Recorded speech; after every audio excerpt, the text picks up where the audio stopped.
Hi friends, இப்போ பாருங்கள் ஸ்க்ரீனில் தெரிகிற இந்த சேரீயில் தான் நான் வந்து 50 நெக் டிசைன் வந்து தைக்க போகிறேன். 2 சேரீ இருக்குது, அது போக எக்ஸ்ட்ரா கொஞ்சம் கிளாத் இருக்குது. இந்த 2 சேரீக்கு மட்டும்தான் ஈவினிங் போய் நான் லைனிங் கிளாத் வந்து எடுத்துகிட்டு வந்துடுவேன். ஒரு சேரீக்கு நம்மளுக்கு கிட்டத்தட்ட ஒரு 15 டிசைன் ஆச்சு வரும்னு நினைக்கிறேன்.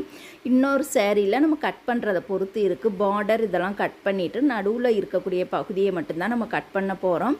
இது 2 சேரீலையும் எவ்வளோ வருதோ அது போக மீதி சேரீ வந்து நம்ம எக்ஸ்ட்ரா எடுக்கிற மாதிரி தான் இருக்கும். இது 2ஐயும் தச்சு முடிச்சதுக்கப்புறம் அந்த சேரீ எந்த மாதிரி எடுக்க போகிறேன்னு தெரியலை. இருந்தாலுமே நம்ம லேஸ் ஒர்க்குக்கு பயன்படுத்துகிற மாதிரி இந்த மாதிரி ஃபேன்சி காட்டன் இருந்தால் நம்மளுக்கு வந்து ரொம்ப ஈஸியாக இருக்கும்.